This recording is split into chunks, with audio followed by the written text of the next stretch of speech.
ஆன்மீக தமிழ் சொந்தங்கள் அனைவருக்கும் வணக்கம். ஆன்மீக களஞ்சியத்தில் இன்னைக்கு நாம பார்க்க போற தகவல் வடிவுடை அம்மனோட வரலாறு. ஒரு சமயம் தச்சனின் யாகத்தீயில் விழுந்து உயிரை விட்டாள் பராசக்தி.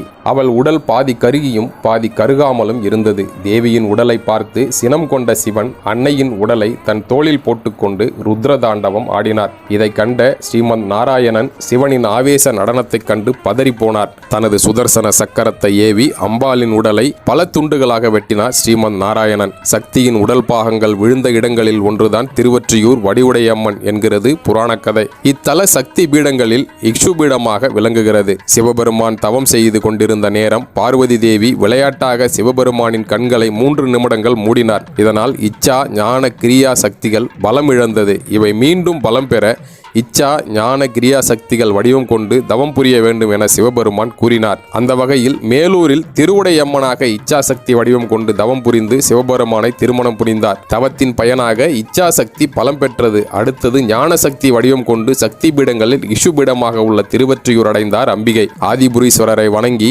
3 முறை வலம் வந்து தவக்கோலம் கொண்டு மகிழ மரத்தடியில் தவம் புரிய துவங்கினார் பராசக்தி. அன்னை ஞானசக்தி வடிவில் தவம் புரிவதை உணர்ந்த ரிஷிகள், முனிவர்கள், சித்தர்கள் என ஞானம் பெற்ற அனைவரும் தினமும் அம்பிகையை வணங்கி வழிபட்டு சென்றனர். அம்பிகை தவம் பல காலம் தொடர்ந்தது. ஒரு கட்டத்தில் அம்பிகையின் தவத்தில் மகிழ்ந்த சிவபெருமான் வடிவுடை அம்மனை திருமணம் புரிய பூலோகம் வந்து காட்சி கொடுத்தார். நெடுங்காலமாக ஞானசக்தி வடிவம் கொண்டு மகிழ மரத்தடியில் சிவபெருமானை தியானித்து தவம் புரியும் அம்பிகையின் தவத்தில் மகிழ்ந்த சிவபெருமான் சித்ரா பௌர்ணமி வெள்ளிக்கிழமை தினத்தில் காட்சி கொடுத்தார். உன் தவத்தில் மகிழ்ந்தோம், விழிகளை திறந்து பார் பார்வதி தேவி என கருணாமூர்த்தியான சிவபெருமான் அழைத்தார். ஞான வடிவான அம்பிகை தனது மெல்லிய விழிகளை திறந்து ஞானத்திற்கே குருவாக உள்ள சிவபெருமானை கண்டு திருவடிகளை வணங்கி என்னை மணந்து அருள் புரிய வேண்டும் ஐயனே என்றார். சப்த ரிஷிகளும் அவர்கள் மனைவியரும் பூலோகம் வந்தனர். ரிஷிகள் அனைவரும் சிவபெருமானை மணமகனாக அலங்கரித்தனர். அருந்ததி, சரஸ்வதி, காயத்ரி தேவி ஆகியோர் அம்பிகையை மணமகளாக அலங்கரித்தனர். சிவகணங்கள் அனைவரும் நாதஸ்வரம்,